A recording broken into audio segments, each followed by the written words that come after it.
안녕하세요. 별꽃 낭독입니다. 한국의 신비로운 이야기와 심리 추리. 초자연의 세계로 여러분을 초대합니다. 별빛 아래. 숨겨진 비밀을 함께 풀어볼까요? 지금 시작합니다. 젊은 비녀장인 수아는 우연히 얻은 조선시대 옥비녀 속 여인의 비극적인 운명을 추적한다. 옥비녀에 얽힌 저주와 과거의 사랑. 배신이 점차 드러나며 수아의 삶은 위험과 미스터리로 채워진다. 젊은 비녀장인 수아는 우연히 얻은 조선시대 옥비녀 속 여인의 비극적인 운명을 추적한다. 옥비녀에 얽힌 저주와 과거의 사랑. 배신이 점차 드러나며 수아의 삶은 위험과 미스터리로 채워진다. 밤마다 옥비녀의 속삭임과 꿈속 여인의 슬픈 얼굴에 시달리던 수아는 더 이상 평범한 일상으로 돌아갈 수 없었다. 그녀의 작업실은 더 이상 비녀를 만드는 평온한 공간이 아니었다. 옥비녀는 그곳에 놓인 순간부터 수아의 삶을 송두리째 흔들고 있었다. 잠 못 이루는 밤은 그녀를 지치게 했고, 낮에는 꿈속 여인의 애절한 눈빛이 자꾸만 그녀의 머릿속을 맴돌았다. 수아는 이 모든 현상이 단순한 우연이나 피로 때문이 아님을 직감했다. 이 옥비녀와 꿈속 여인에게 분명히 어떤 비밀이 숨겨져 있다고 확신했다. 그녀는 이 모든 현상의 의미를 파악하기 위해 직접 진실을 추적하기 시작했다. 비녀 장인으로서의 타고난 호기심과 예술가로서의 섬세한 감각이 그녀를 진실의 미로 속으로 이끌었다. 그녀의 손에 들린 것은 옥비녀와 그 옥비녀에서 시작된 알 수 없는 끌림뿐이었지만, 수아는 그 작은 단서가 거대한 진실의 문을 열어줄 것이라고 믿었다. 수아의 진실 추적은 먼저 고서적과 민속 설화를 탐독하는 것에서 시작되었다. 그녀는 더 이상 작업실에 틀어박혀 비녀 제작에만 몰두할 수 없었다. 옥비녀의 속삭임과 꿈속 여인의 슬픈 얼굴이 그녀의 뇌리를 떠나지 않았기 때문이었다. 그녀는 이 모든 현상을 이해하기 위해 과거의 기록 속에 답이 있을 것이라고 생각했다. 수아는 해가 뜨기도 전에 도서관으로 향했다. 국립중앙도서관, 대학 도서관, 그리고 낡은 책들이 가득한 작은 사립 도서관까지. 그녀는 주어지는 시간 내내 책 속에 파묻혀 살았다. 수아는 조선시대의 복식사 기록을 밤낮 없이 파고들었다. 꿈속 여인이 입었던 한복의 특징, 머리 장식의 형태, 그리고 특히 옥비녀에 새겨진 봉황 문양을 토대로 관련 기록을 찾았다. 조선시대에는 복식과 장신구 하나하나에 신분과 의미가 담겨 있었다. 어떤 신분의 여인이 어떤 비녀를 꽂았는지, 그 비녀의 재료와 문양이 무엇을 상징하는지 등에 대한 기록들을 꼼꼼히 살폈다. 낡은 종이 냄새 속에서 그녀는 수백 년 전의 여인들의 삶을 상상했다. 꿈속 여인이 왕실 사람이었는지, 사대부 집안의 여인이었는지, 아니면 평범한 양반가의 교수였는지 추측하며 관련된 기록들을 비교 분석했다. 그녀는 특히 궁중 장신구에 대한 서적들을 탐독했다. 왕비나 후궁들이 사용했던 비녀들의 디자인, 재료, 그리고 제작 방식에 대한 상세한 기록들을 통해 꿈속 옥비녀의 수준이 어느 정도였는지 가늠하려 했다. 꿈속 여인의 한복과 옥비녀의 섬세함은 분명 고위층의 여인이었음을 시사했다. 규방 문화에 대한 자료들도 그녀의 중요한 연구 대상이었다.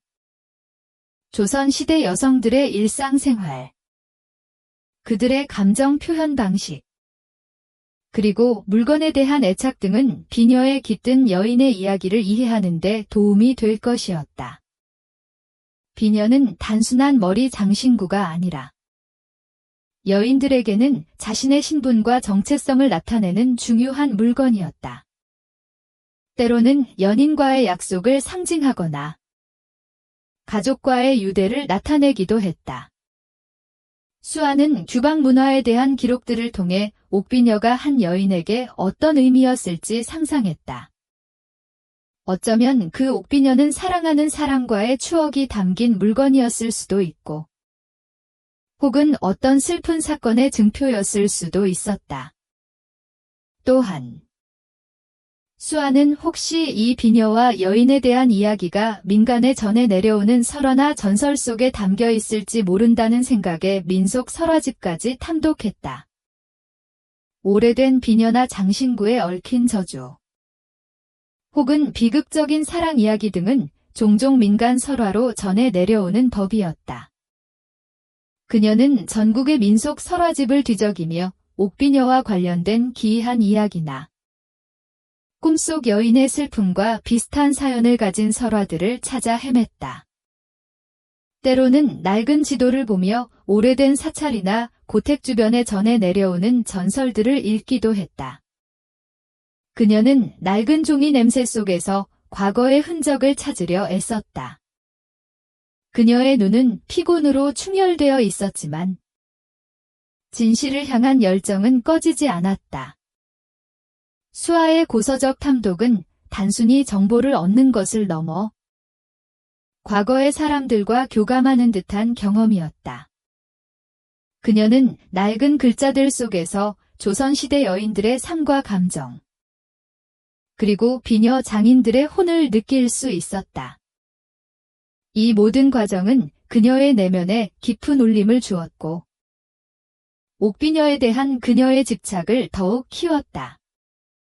그녀는 밤낮 없이 고서적에 파묻혀 지내면서 육체적인 피로와 정신적인 압박에 시달렸다. 잠 못 이루는 밤은 그녀를 지치게 했지만 진실을 향한 열망은 그녀를 멈추게 하지 않았다. 그녀의 일상은 비녀 제작보다 진실 추적에 더 많은 시간을 할애하는 것으로 변해갔다. 그녀의 마음속에는 비녀에 대한 장인의 열정과 함께 미지의 진실을 파헤치려는 탐험가의 불꽃이 타오르고 있었다. 옥비녀의 한쪽 끝에 새겨진 아주 작은 장인의 낙관은 수아의 추적에 중요한 실마리가 되었다. 그녀는 이 낙관이 누구의 것인지 알아내기 위해 관련 자료들을 연구했다. 옥비녀의 섬세한 조각 기법과 옥을 다루는 방식은 당시 최고의 장인이 아니고서는 불가능한 수준이었다. 수아는 조선시대 장인들의 이름과 그들이 남긴 작품의 특징을 비교 분석하며 낙관의 주인을 찾으려 했다. 그녀는 비녀 장인으로서 자신의 모든 지식과 경험을 동원했다. 먼저 수아는 조선시대 공예가들의 명단이나 장인들의 족보 같은 자료들을 찾아봤다. 왕실에 소속된 장인들, 혹은 명성이 자자했던 민간 장인들의 이름들을 하나하나 확인하며 옥비녀의 낙관과 일치하는 것을 찾으려 했다. 하지만 조선시대에는 기록이 미비하거나 혹은 장인들이 자신의 신분을 드러내는 것을 꺼리는 경우가 많아 쉽지 않았다. 낙관은 장인 개인의 서명과 같은 것이었기에 비슷한 낙관을 가진 다른 작품을 찾는 것도 중요한 방법이었다. 수아는 박물관 도록이나 오래된 공예품 경매 기록들을 뒤적이며 옥비녀의 낙관과 유사한 문양이 새겨진 다른 비녀나 옥공예품이 있는지 찾아봤다. 옥비녀의 섬세한 조각 기법과 옥을 다루는 방식 또한 특정 장인의 특징과 일치할 가능성이 있었다. 수아는 옥비녀에 새겨진 봉황 조각을 확대경으로 면밀히 살폈다. 봉황의 날개깃 하나하나, 눈의 표현, 전체적인 비례감 등은 단순한 솜씨가 아니었다. 옥이라는 단단한 재료를 마치 살아있는 것처럼 섬세하게 조각하는 기술은 당시 최고의 장인만이 가질 수 있는 것이었다. 그녀는 자신이 아는 모든 비녀, 제작 기법과 조선시대 옥공예 기법에 대한 지식을 총동원하여 이 비녀가 어떤 방식으로 만들어졌는지 추정했다. 옥을 다루는 장인들은 각자의 고유한 비법과 스타일을 가지고 있었다. 수아는 옥비녀의 절단면이나 연마 상태, 그리고 옥의 투명도를 통해 사용된 옥의 종류와 가공 방식까지 분석하려 했다. 이 모든 과정은 그녀에게 단순한 연구를 넘어 과거의 장인과 영적으로 교감하는 듯한 신비로운 경험이었다. 어렵사리 수아는 몇몇 장인들의 이름을 후보군에 올릴 수 있었다. 그중 한 명의 이름이 그녀의 눈길을 사로잡았다. 공명. 조선 중기 활동했던 최고의 옥비녀 장인으로 그의 작품은 왕실에 진상될 정도로 명성이 자자했다는 기록이 있었다. 특히 그는 옥을 다루는 솜씨가 뛰어나 족공명, 복공명으로 불렸다는 이야기도 전해졌다. 공명장인의 낙관은 수아의 옥비녀에 새겨진 낙관과 거의 흡사했다. 그리고 그가 만들었다는 다른 옥비녀들의 사진을 보았을 때 섬세한 조각 기법이나 옥을 다루는 방식이 수아의 옥비녀와 놀랍도록 일치했다. 수아는 직감했다. 이 옥비녀를 만든 장인이 바로 공명이라는 것을. 비녀를 만든 장인의 정체를 알게 되자 수아는 비녀에 얽힌 여인의 신분과 이야기에 한 발짝 더 다가설 수 있었다. 공명장인은 왕실과 깊은 관계를 맺고 있었기에 그의 작품은 주로 왕실이나 고위 사대부 집안에 납품되었을 것이다. 이는 꿈속 여인의 신분이 결코 낮지 않았음을 의미했다. 수아는 공명장인에 대한 기록을 다시 파고들었다. 그에게 가족이 있었는지, 특히 딸이 있었는지에 대한 기록을 찾아 헤맸다. 장인의 개인적인 삶에 대한 기록은 많지 않았지만 수아는 희미하게나마 공명장인에게 전하라는 이름의 딸이 있었다는 단서를 발견했다. 그리고 그 연하라는 이름은 꿈속 여인의 슬픔과 묘하게 겹쳐지며 수아의 마음을 흔들었다. 수아는 이제 자신의 추적이 올바른 방향으로 나아가고 있음을 확신했다. 장인의 낙관은 단순한 서명이 아니었다. 그것은 과거의 비밀을 현재로 인도하는 강력한 이정표였다. 수아의 발걸음은 고서적과 박물관을 넘어 옥비녀가 숨겨진 장소, 즉 골동품 가게 주변 지역의 역사와 오래된 이야기들을 조사하는 것으로 이어졌다.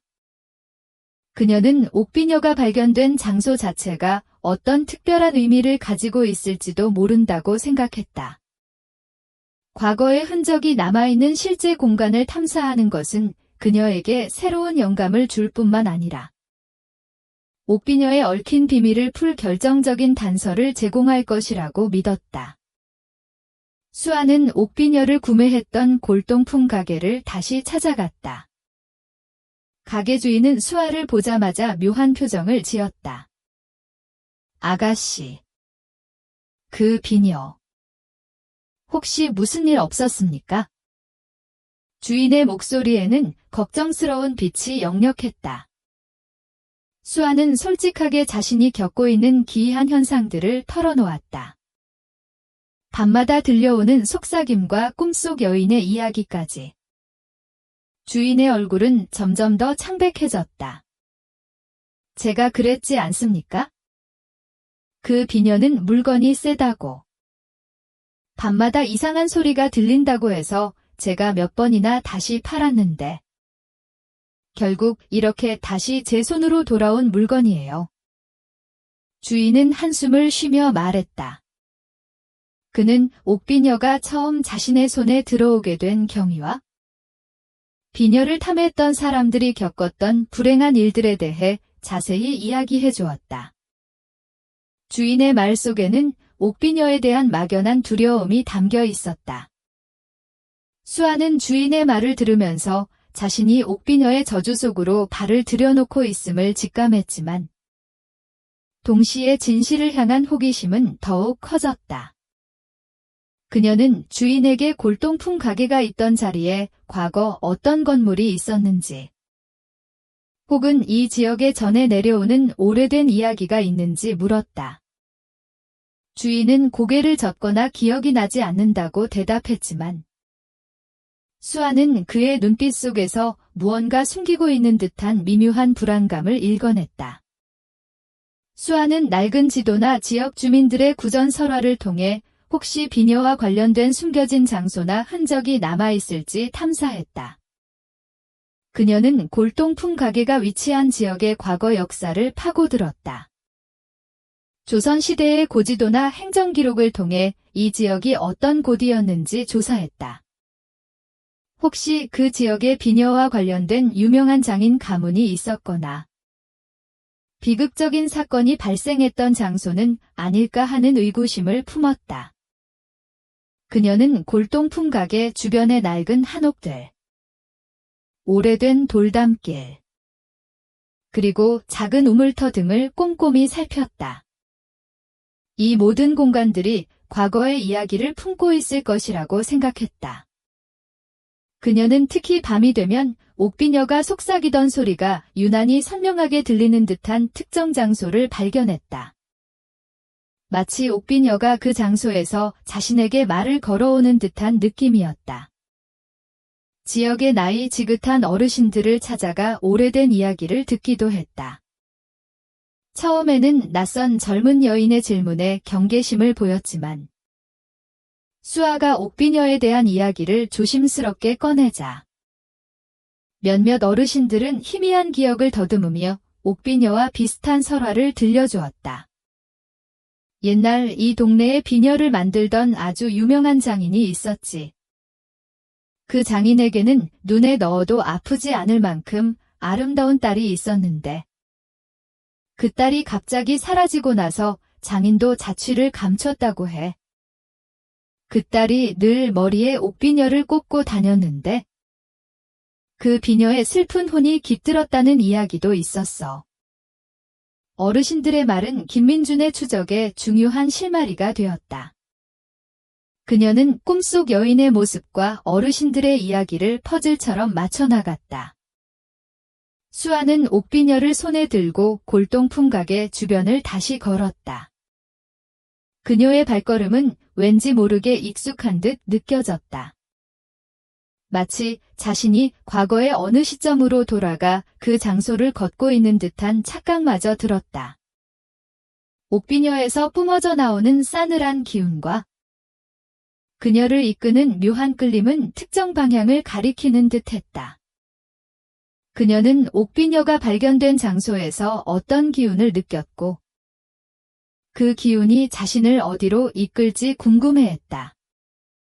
이 모든 과정에서 수아는 단순히 외부의 정보를 수집하는 것을 넘어 옥비녀와 자신 사이의 영적인 연결을 더욱 깊이 느끼게 되었다. 그녀의 마음속에는 미지의 공포와 함께 진실을 향한 뜨거운 열정이 불꽃처럼 타올랐다.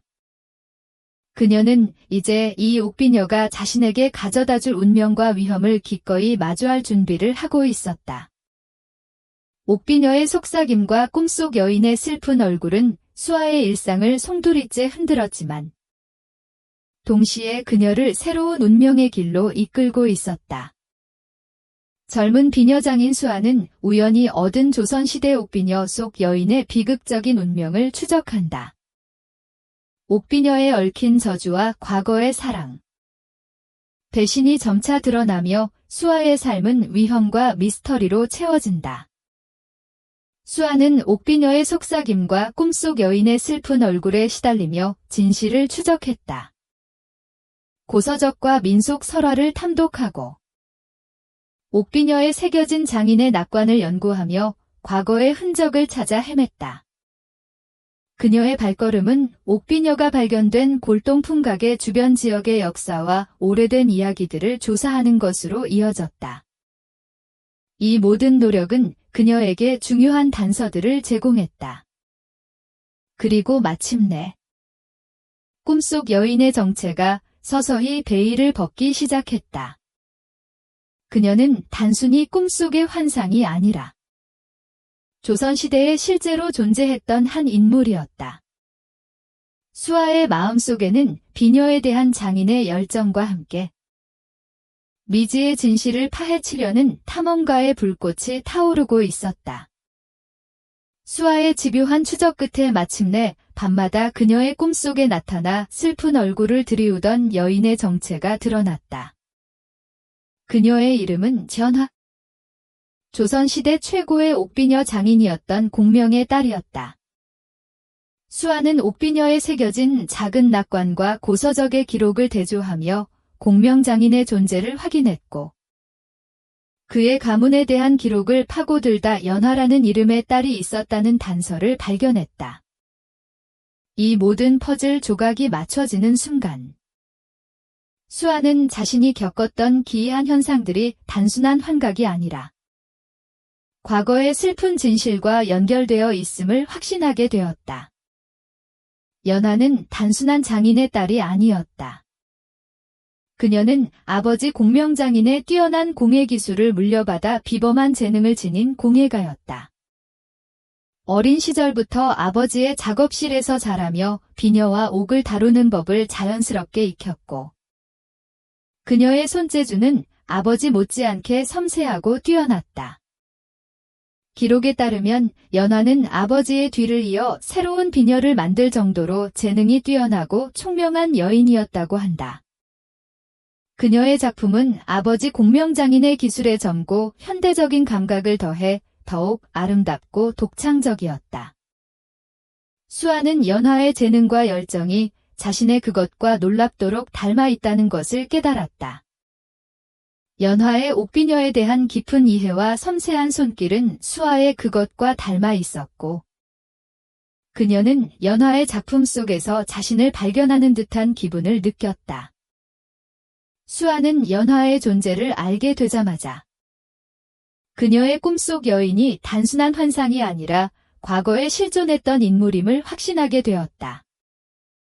옥비녀는 연화의 분신이자 그녀의 슬픈 이야기를 담고 있는 침묵의 증인이었다. 연화는 총명하고 아름다웠으나 그 아름다움과 비범한 재능이 오히려 그녀의 비극적인 운명의 씨앗이 된다. 그녀의 뛰어난 공예 재능과 비녀를 만드는 아름다운 모습은 당시 권력층의 탐욕을 자극하게 된다. 특히 당시 권력을 쥐고 있던 고위 관료 박대감의 눈에 띄게 된다. 박대감은 온갖 부정부패와 악행을 일삼는 간신이었다. 그는 왕의 총애를 등에 업고 백성들을 수탈하며 막강한 권력을 휘둘렀다. 박대감은 연화의 아름다움과 비범한 재능에 매혹되어 그녀를 자신의 소유로 만들려 했다. 그는 연화를 자신의 첩으로 삼으려 했고 연화의 아버지가 만든 귀한 옥비녀에 대한 비뚤어진 욕망까지 품었다. 박대감은 자신의 권력을 이용하여 연화와 그녀의 가문을 압박하기 시작했다. 그는 연화의 아버지 공명장인에게 터무니없는 비녀 제작을 강요하고 이를 빌미로 연화를 자신의 첩으로 삼으려 했다. 연화의 가문은 박대감의 위협 앞에서 풍전등화의 위기에 처한다. 연화는 박대감의 음모와 탐욕 속에서 거대한 비극의 소용돌이에 휘말리게 된다.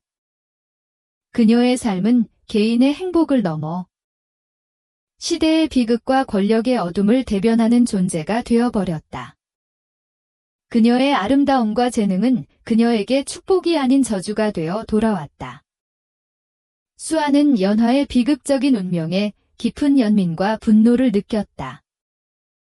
꿈속 여인의 슬픈 눈빛은 바로 이 비극적인 운명의 시작을 예고하는 것이었다. 연화의 아버지가 만든 혹은 연화 자신이 만든 옥비녀에 그녀의 영혼이 깃들게 된 배경이 밝혀진다.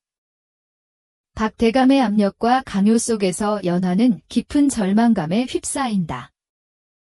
사랑하는 사람과의 이별, 가족의 안위에 대한 위협, 그리고 자신의 삶이 탐욕스러운 권력자에 의해 유린당할 위기에 처하자 그녀는 더 이상 버틸 힘이 없었다.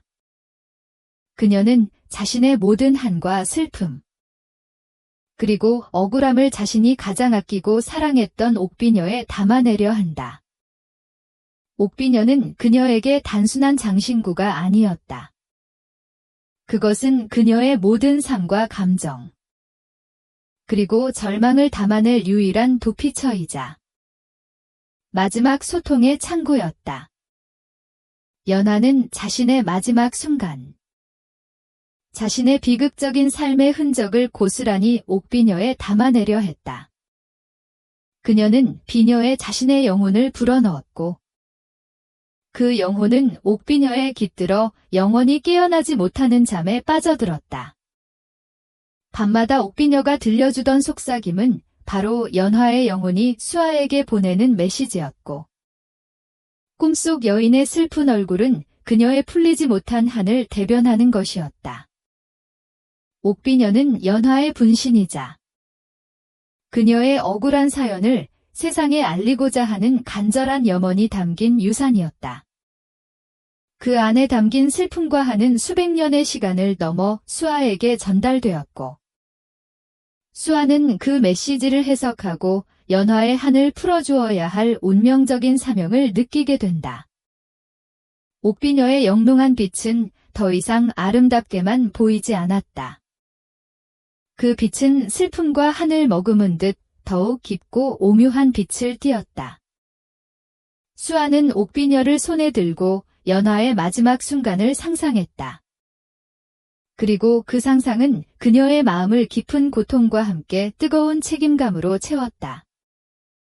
연화의 영혼이 옥비녀에 깃들어 수아를 기다리고 있었던 것이다. 공명장인의 저주가 시작된 이후, 옥비녀를 소유했거나 옥비녀의 비밀에 가까이 다가섰던 사람들이 의문의 죽음을 맞거나 기이한 불행에 시달렸던 과거 기록들이 드러난다. 수아는 고서적과 민속 설화에서 옥비녀와 관련된 기이한 사건들을 발견한다. 옥비녀를 탐했던 권력자들은 갑작스러운 병으로 죽거나 가문이 몰락하는 비극을 맞았다. 비녀를 보관했던 사람들도 밤마다 악몽에 시달리거나 가족들에게 불행이 닥치는 등 알 수 없는 고통을 겪었다. 이는 옥비녀가 단순한 물건이 아니라 강력한 저주의 힘을 가지고 있음을 증명했다. 옥비녀는 아름다운 공예품인 동시에 재앙을 가져오는 위험한 존재였다. 그 저주는 세월이 흘러도 사라지지 않고 옥비녀를 둘러싼 모든 이들에게 그림자를 드리웠다. 옥비녀가 발견된 골동품 가게 주인이 말했던 물건이 세다는 표현은 바로 이러한 저주의 힘을 의미했던 것이다. 딸 연화의 비극적인 운명과 죽음 앞에서 공명장인은 깊은 분노와 절망감에 휩싸인다. 그는 자신의 모든 것을 걸고 만들었던 옥비녀가 딸의 비극에 이용되었다는 사실에 극심한 고통을 느꼈다. 자신이 평생을 바쳐 만든 예술품이 딸의 불행을 상징하는 물건이 되었다는 것은 그에게 참을 수 없는 고통이었다. 그는 죽어가는 딸의 마지막 순결과 그녀의 억울한 한을 옥비녀에 담아내려 한다. 공명장인은 자신의 모든 혼과 장인으로서의 능력을 쏟아부어 이 옥비녀에 풀리지 않는 저주를 걸게 된다. 이 저주는 비녀를 탐하는 자나 비녀의 얽힌 진실을 외면하는 자들에게 재앙을 가져올 것이라는 내용이었다. 이 옥비녀를 탐하는 자, 결코 평안을 누리지 못할 것이며 진실을 외면하는 자, 영원히 고통받으리라. 장인의 저주는 비녀를 매개로 한 강력한 주술이자 딸의 억울함을 풀기 위한 마지막 발버둥이었다. 그의 분노는 너무나도 강렬해서 그것은 물리적인 힘을 가진 저주가 되어 옥비녀에 깃들었다. 이 저주는 단순히 미신이 아니라 강력한 의지와 영적인 힘이 결합된 저주였다. 공명장인은 자신의 모든 삶과 영혼을 바쳐 이 저주를 완성했고 그것은 수백 년의 시간을 넘어 현재까지 이어지고 있었다. 수아는 고서적에서 이 저주에 대한 기록을 발견했을 때 몸서리쳤다. 그 저주는 단순한 글귀가 아니라 살아있는 존재처럼 그녀의 심장을 옥죄어오는 듯했다. 공명장인의 저주가 시작된 이후 옥비녀를 소유했거나 옥비녀의 비밀에 가까이 다가섰던 사람들이 의문의 죽음을 맞거나 기이한 불행에 시달렸던 과거 기록들이 드러난다. 수아는 고서적과 민속 설화에서 옥비녀와 관련된 기이한 사건들을 발견한다. 옥비녀를 탐했던 권력자, 즉 박대감은 연화를 죽음으로 몰고 간 후 옥비녀를 손에 넣었지만 얼마 지나지 않아 갑작스러운 병으로 죽임을 당했다는 기록을 발견한다. 그의 가문 또한 영모에 휘말려 몰락하는 비극을 맞았다. 옥비녀를 탐했던 다른 사람들도 비슷한 운명을 겪었다. 비녀를 보관했던 사람들은 밤마다 악몽에 시달리거나 알 수 없는 병에 걸려 고통받았다. 가족들에게 불행이 닥치거나 재물이 한순간에 사라지는 등 기이한 일들이 반복되었다. 이 모든 기록들은 옥비녀가 단순한 물건이 아니라 강력한 저주의 힘을 가지고 있음을 증명했다.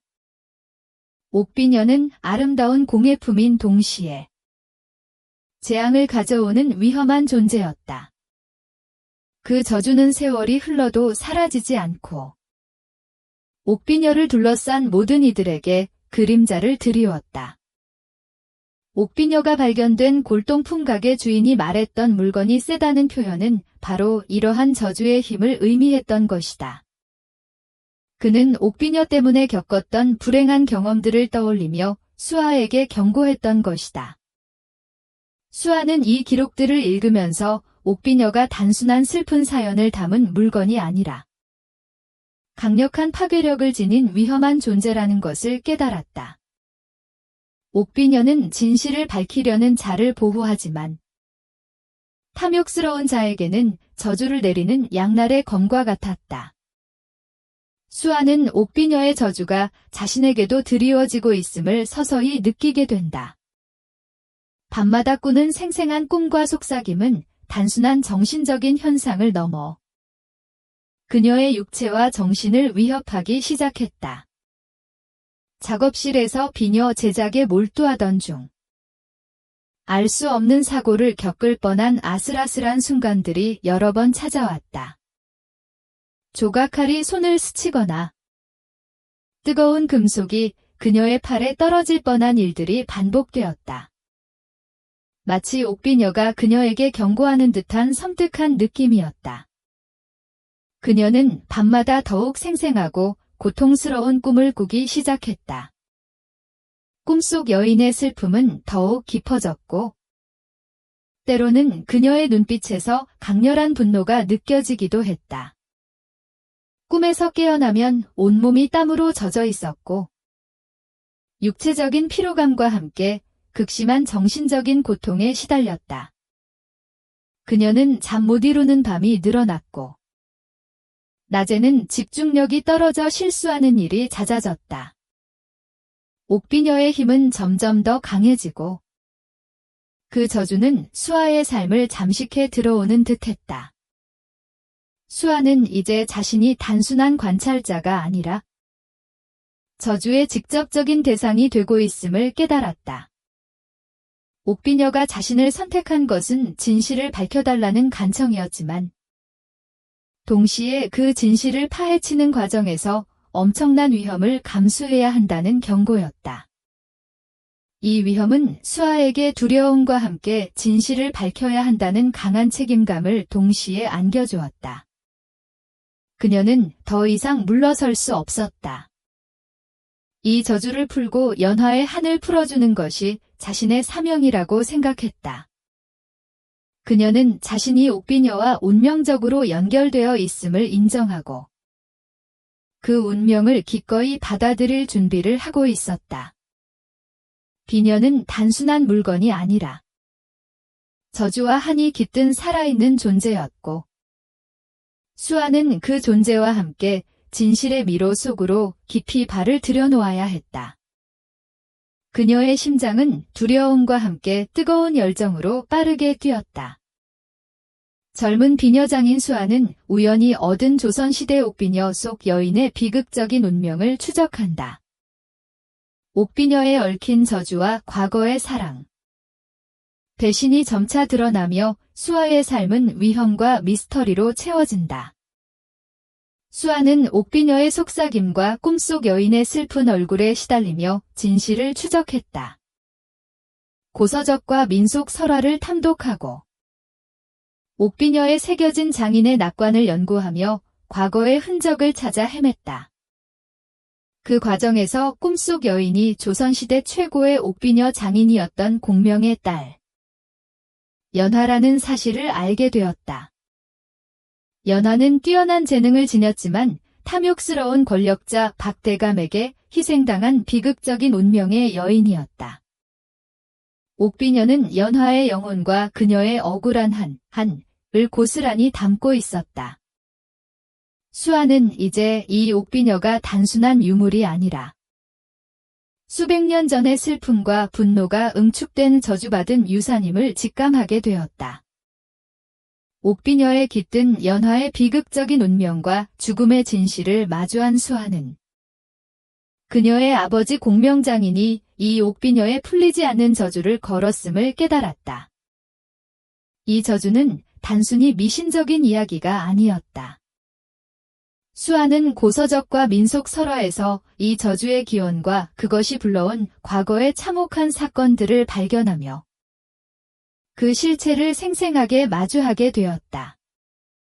딸 연화의 비극적인 운명과 죽음 앞에서 공명장인은 깊은 분노와 절망감에 휩싸인다. 그에게 연화는 단순한 딸이 아니었다. 비녀 장인으로서의 자신의 재능을 물려받은 유일한 후계자이자 자신의 모든 삶과 예술혼을 바쳐 지키고 싶었던 가장 소중한 존재였다.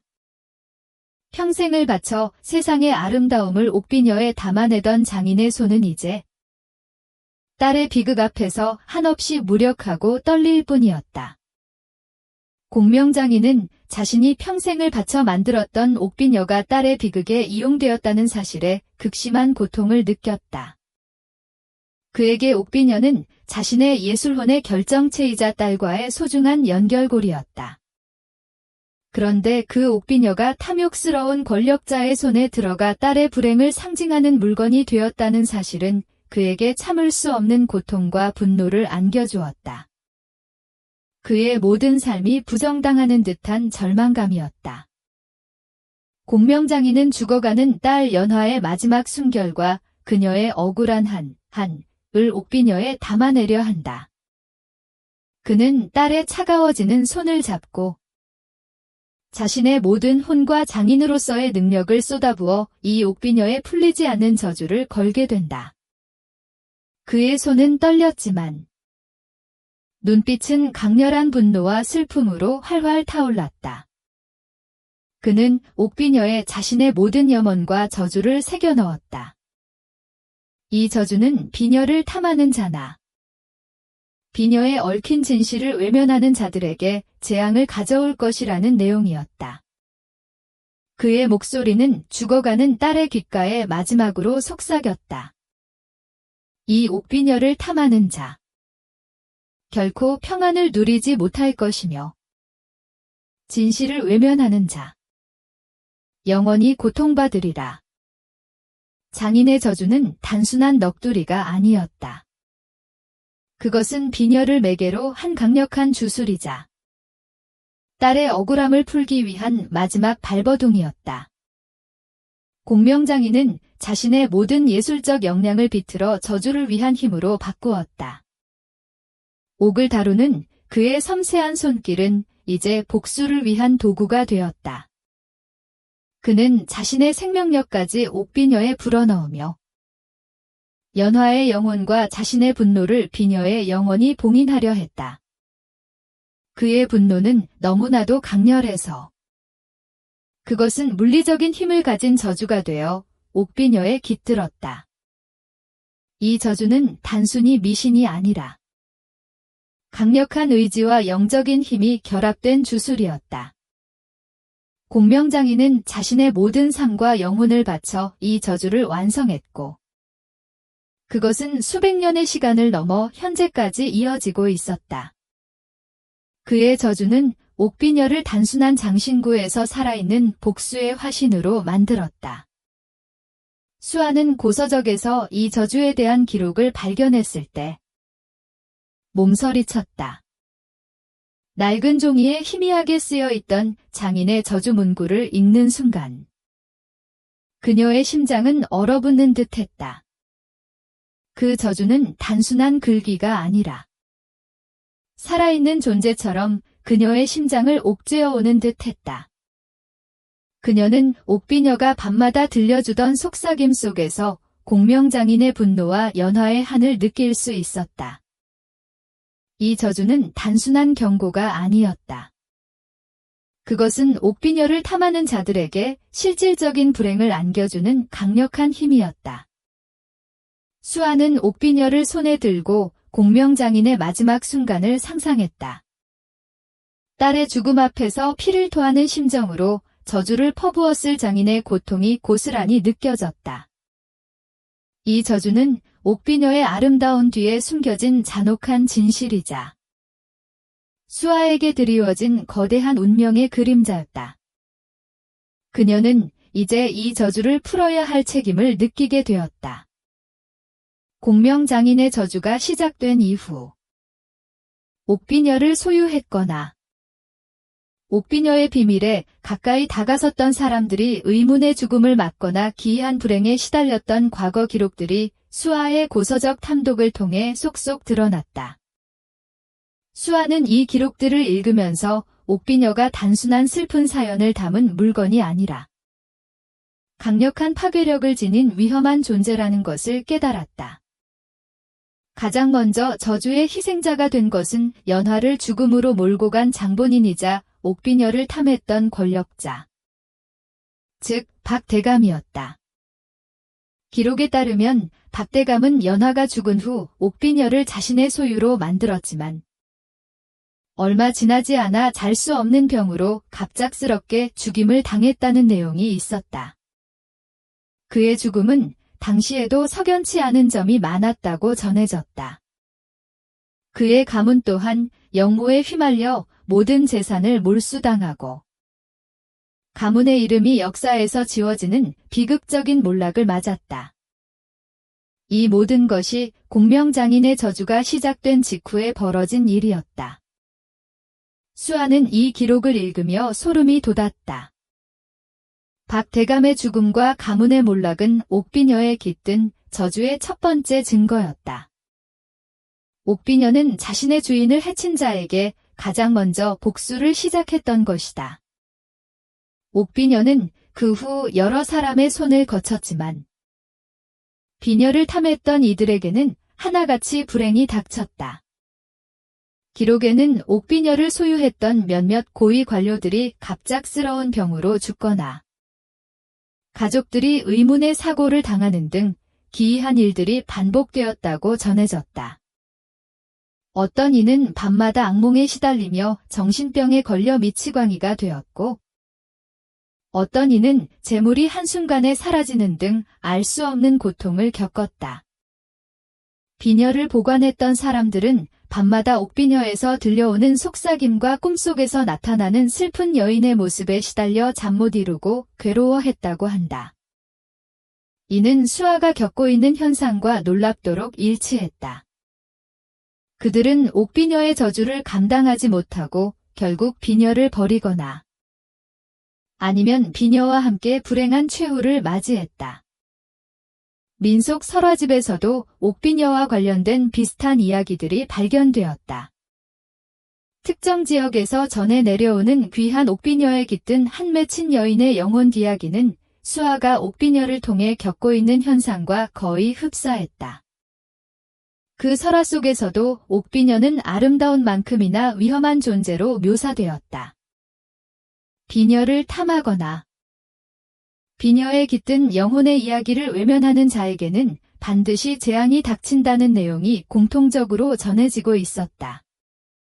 이는 옥비녀가 단순한 물건이 아니라 강력한 저주의 힘을 가지고 있음을 증명했다. 옥비녀는 아름다운 공예품인 동시에 재앙을 가져오는 위험한 존재였다. 그 저주는 세월이 흘러도 사라지지 않고 옥비녀를 둘러싼 모든 이들에게 그림자를 드리웠다. 수아는 옥비녀가 발견된 골동품각의 주인이 말했던 물건이 세다는 표현이 바로 이러한 저주의 힘을 의미했던 것임을 깨달았다. 주인은 옥비녀 때문에 겪었던 불행한 경험들을 떠올리며 수아에게 경고했던 것이었다. 수아는 이 기록들을 읽으면서 옥비녀가 단순한 슬픈 사연을 담은 물건이 아니라 강력한 파괴력을 지닌 위험한 존재라는 것을 깨달았다. 옥비녀는 진실을 밝히려는 자를 보호하지만 탐욕스러운 자에게는 저주를 내리는 양날의 검과 같았다. 이 저주는 과거의 사람들에게만 해당되는 것이 아니었다. 이제 그 저주는 수아의 삶에도 서서히 드리워지고 있었다. 과거의 기록들을 통해 옥비녀에 얽힌 저주의 실체를 알게 된 수아는 그 저주가 이제 자신에게도 드리워지고 있음을 서서히 느끼게 된다. 밤마다 꾸는 생생한 꿈과 옥비녀의 속삭임은 단순한 정신적인 현상을 넘어 그녀의 육체와 정신을 위협하기 시작했다. 이 모든 기이한 현상들은 그녀의 일상을 잠식해 들어왔고 그녀는 더 이상 평온한 삶을 유지할 수 없었다. 가장 먼저 나타난 변화는 그녀의 정신적인 피로감이었다. 밤마다 옥비녀의 속삭임과 꿈속 여인의 슬픈 얼굴에 시달리다 보니 수아는 제대로 잠을 이룰 수 없었다. 꿈에서 깨어나면 온몸이 땀으로 젖어 있었고 육체적인 피로감과 함께 극심한 정신적인 고통에 시달렸다. 잠 못 이루는 밤이 늘어났고 낮에는 집중력이 떨어져 실수하는 일이 잦아졌다.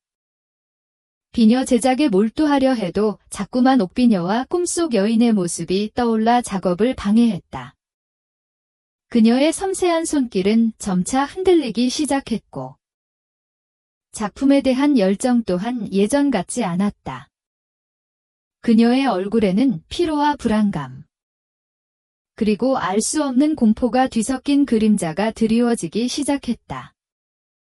거울에 비친 자신의 모습은 이전과는 다른 낯선 얼굴이었다.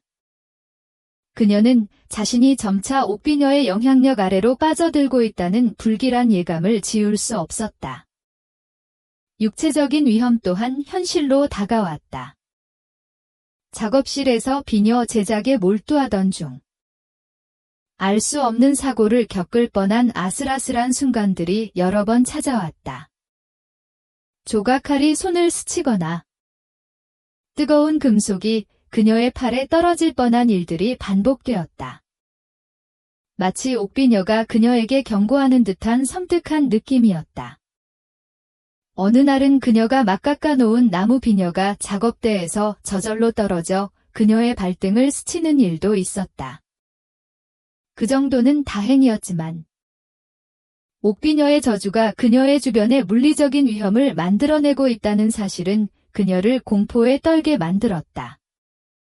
옥비녀의 힘은 점점 더 강해지고 그 저주는 수아의 삶을 잠식해 들어오는 듯했다. 꿈속 여인의 슬픔은 더욱 깊어졌고 때로는 그녀의 눈빛에서 강렬한 분노가 느껴지기도 했다. 꿈의 내용은 점점 더 잔혹하고 생생하게 변해갔다. 연화가 겪었던 고통스러운 순간들이 수아의 꿈속에서 재현되는 듯했다. 그녀는 꿈속에서 연화가 박대감에게 능욕당하고 결국 비극적인 죽음을 맞이하는 장면들을 생생하게 목격했다. 꿈에서 깨어나면 온몸이 식은땀으로 젖어 있었고 연화의 고통이 마치 자신의 고통인 것처럼 느껴져 극심한 정신적인 고통에 시달렸다. 그녀는 이제 자신이 단순한 관찰자가 아니라 저주의 직접적인 대상이 되고 있음을 깨달았다. 옥비녀가 자신을 선택한 것은 진실을 밝혀달라는 간청이었지만 동시에 그 진실을 파헤치는 과정에서 엄청난 위험을 감수해야 한다는 경고였다. 이 위험은 수아에게 두려움과 함께 진실을 밝혀야 한다는 강한 책임감을 동시에 안겨주었다. 그녀는 더 이상 물러설 수 없었다. 이 저주를 풀고 연화의 한을 풀어주는 것이 자신의 사명이라고 생각했다. 옥비녀의 깃든 한과 저주는 수아에게 엄청난 부담으로 다가왔지만 동시에 그녀의 내면 깊숙한 곳에 잠자고 있던 강한 의지를 깨웠다. 그녀는 자신이 옥비녀와 운명적으로 연결되어 있음을 인정하고 그 운명을 기꺼이 받아들일 준비를 하고 있었다. 비녀는 단순한 물건이 아니라 저주와 한이 깃든 살아있는 존재였고 수아는 그 존재와 함께 진실의 미로 속으로 깊이 발을 들여놓아야 했다. 그녀의 심장은 두려움과 함께 뜨거운 열정으로 빠르게 뛰었다. 수아는 이제 이 저주를 풀어내기 위한 구체적인 방법을 찾아야만 했다. 연화의 한을 풀고 그녀에게 드리워진 그림자를 걷어내는 것이 그녀의 마지막 사명이었다. 이 모든 위험 속에서도 수아는 자신의 선택이 옳았다고 믿었다. 그녀는 저주받은 유산을 통해 자신의 진정한 운명을 마주하고 있었다. 젊은 비녀장인 수아는 우연히 얻은 조선시대 옥비녀 속 여인의 비극적인 운명을 추적한다. 옥비녀에 얽힌 저주와 과거의 사랑, 배신이 점차 드러나며 수아의 삶은 위험과 미스터리로 채워진다. 수아는 옥비녀의 속삭임과 꿈속 여인의 슬픈 얼굴에 시달리며 진실을 추적했다. 고서적과 민속 설화를 탐독하고 옥비녀에 새겨진 장인의 낙관을 연구하며 과거의 흔적을 찾아 헤맸다. 그 과정에서 꿈속 여인이 조선시대 최고의 옥비녀 장인이었던 공명의 딸 연화라는 사실을 알게 되었다. 연화는 뛰어난 재능을 지녔지만 탐욕스러운 권력자 박대감에게 희생당한 비극적인 운명의 여인이었다. 옥비녀는 연화의 영혼과 그녀의 억울한 한을 고스란히 담고 있었다. 수아는 이제 이 옥비녀가 단순한 유물이 아니라 수백 년 전의 슬픔과 분노가 응축된 저주받은 유산임을 직감하게 되었다. 그녀는 연화의 비극적인 운명에 깊은 연민과 분노를 느꼈고 옥비녀에 깃든 저주가 자신에게도 드리워지고 있음을 깨달았다. 위험천만한 순간들이 그녀의 주변에서 반복되었고 그녀는 더 이상 물러설 수 없다고 생각했다. 이 저주를 풀고 연화의 한을 풀어주는 것이 자신의 사명이라고 느꼈다. 연화의 비극적인 운명을 추적하던 수아는 그녀의 삶 속에 단순한 고통과 절망만이 존재했던 것이 아님을 알게 되었다. 그 비극의 서막 속에는 애틋하고 아름다운 사랑 이야기가 숨겨져 있었고 그 사랑은 탐욕스러운 권력자의 개입으로 인해 배신이라는 비극적인 결말을 맞이하게 된다. 수아는 옥비녀와 꿈속 여인을 통해 그들의 과거를 생생하게 경험하며 그들의 사랑과 배신, 그리고 그 뒤에 숨겨진 진실을 파헤치려 했다. 수아의 고서적 탐독과 민속 설화 연구는 연화의 개인적인 삶에 대한 단서들을 제공했다. 연화는 비범한 재능과 아름다움을 지닌 여인이었지만 그녀의 마음속에는 순수하고 뜨거운 사랑이 있었다. 그녀는 당시의 신분 사회에서는 쉽게 허락될 수 없는 하지만 운명처럼 찾아온 젊은 선비 윤과 깊은 사랑에 빠진다. 윤은 학문적 재능뿐만 아니라 따뜻하고 올곧은 마음을 가진 인물이었다. 그는 고지식한 양반가의 자제였지만 연화의 신분이나 비녀 장인으로서의 재능을 이해하고 존중했다. 당시 조선사회에서 비녀 장인에 따른 기껏해야 중인 계급에 속하는 천한 신분으로 여겨졌다. 그러나 유는 연화의 아름다운 영혼과 예술가로서의 탁월한 재능을 먼저 보았고 그녀를 깊이 사랑했다. 그들의 사랑은 당시 신분 사회의 억압 속에서도 피어난 한떨기 꽃과 같았다. 두 사람은 서로의 존재만으로도 행복을 느꼈다. 고요한 한옥의 분위기 속에서 그들의 사랑은 꽃을 피웠고 그들의 발걸음은 아름다운 정원과 고즈넉한 서책방을 오갔다. 유는 연화를 위해 시를 짓고 연화는 그에게 자신이 만든 비녀를 선물하며 마음을 표현했다. 옥비녀는 그들의 사랑을 맹세하는 증표이기도 했다. 유는 연화에게 자신의 마음을 담아 직접 만든 작은 옷가락지를 선물했다. 옷가락지는 섬세하게 조각되어 있었고 그 안에는 윤의 진심이 담겨 있었다. 연화는 그에게 자신이 만든 아름다운 비녀를 선물하며 영원한 사랑을 약속했다. 이 옥비녀는 수아가 가지고 있는 옥비녀와 같은 디자인이었다. 그들의 사랑은 순수하고 아름다웠으며 꿈속 여인의 슬픔 뒤에 숨겨진 희망의 빛과 같았다. 수아는 고서적에 희미하게 남아있는 윤과 연화의 사랑 이야기를 읽으며 가슴이 먹먹해졌다. 그녀는 꿈속에서 연화가 윤과 함께 행복하게 웃는 모습을 보기도 했다. 비록 짧은 순간이었지만 그들의 사랑은 너무나도 아름다웠다. 슬픈 가야금 선율이 그들의 사랑 이야기를 더욱 애절하게 만들었고 수아는 꿈속에서 그 가락을 듣는 듯한 고통을 느꼈다.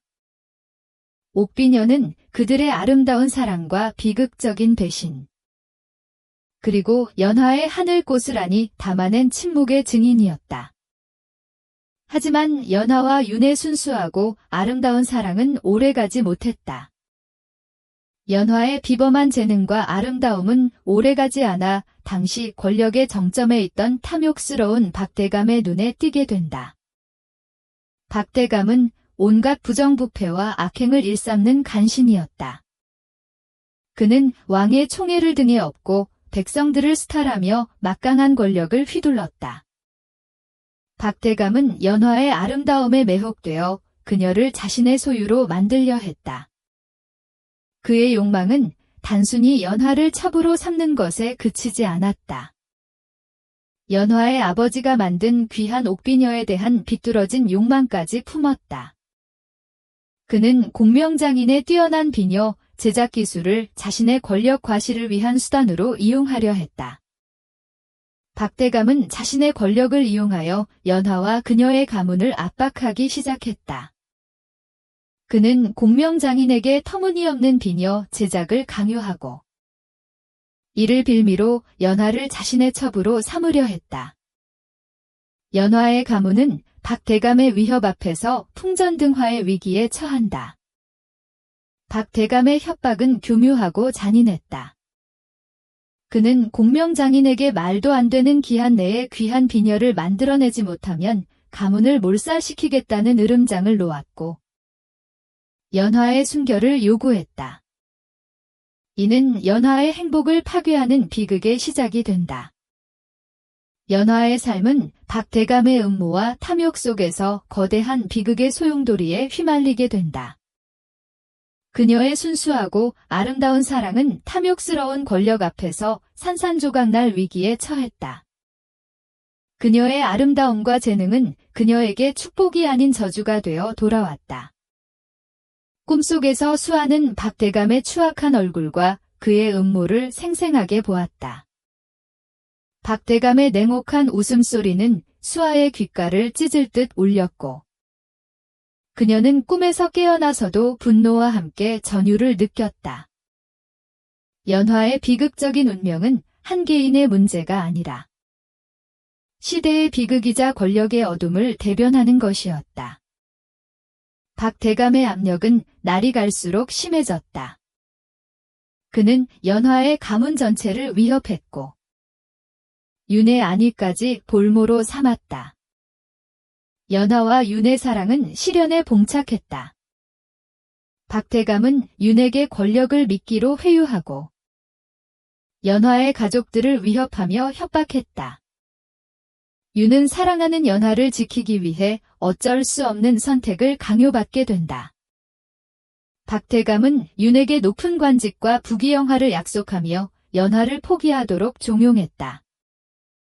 만약 윤이 박대감의 제안을 거절할 경우 연화의 가문은 물론 윤의 가문까지도 몰락시킬 것이라고 협박했다. 결국 윤은 박대감의 회유와 협박에 넘어가거나 혹은 연화를 지키기 위해 자신을 희생하는 방식으로 그녀를 배신하게 된다. 기록에 따르면 윤은 결국 박대감의 권력에 굴복하여 연화를 포기하고 다른 명문가의 딸과 정략 결혼을 택했다고 한다. 그의 선택은 연화에게 깊은 상처와 절망을 안겨주었고 그녀의 비극적인 운명을 결정짓는 계기가 된다. 사랑하는 사람에게 버림받았다는 비통함과 자신 때문에 가족과 연인이 위험에 처했다는 죄책감은 연화를 죽음으로 몰아넣었다. 그녀는 사랑과 희망을 모두 잃은 채 절망 속에서 마지막 숨을 거둔다. 꿈속에서 수아는 윤의 배신을 생생하게 보았다. 윤이 연화를 외면하고 다른 여인의 손을 잡는 순간 연화의 얼굴은 절망으로 일그러졌고 그녀의 눈에서는 피눈물이 흘렀다. 그 장면은 수아의 마음을 갈기갈기 찢어놓았다. 연화는 박대감의 끝없는 강요와 사랑했던 윤의 처절한 배신 속에서 삶의 모든 희망을 산산이 잃어버렸다. 그녀의 영혼을 지탱하던 마지막 끈마저 끊어진 듯 더 이상 살아갈 의미를 찾지 못했다.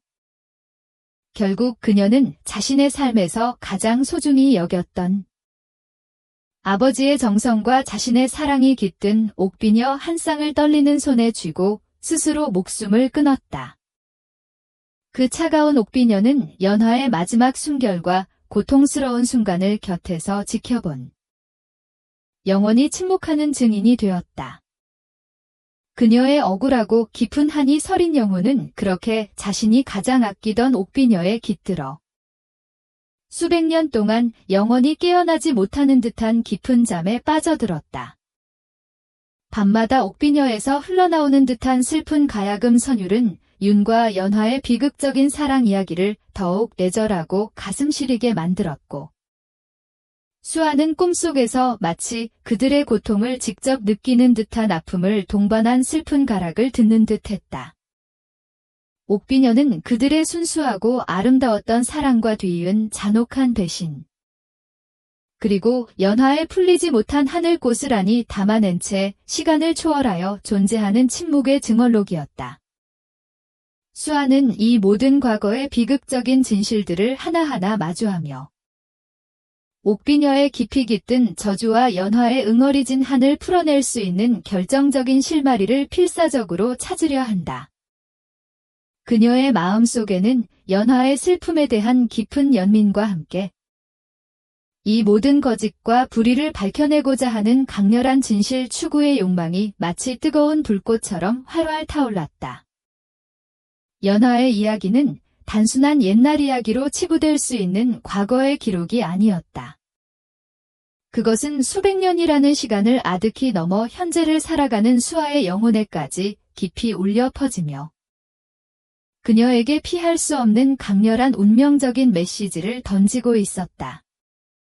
옥비녀는 그들의 아름다운 사랑과 고통스러운 배신, 그리고 사무치는 하늘 고스란히 품은 채 이제 수아의 손에 들려 과거의 매듭을 풀고 새로운 미래를 향한 운명의 서막을 기다리고 있었다.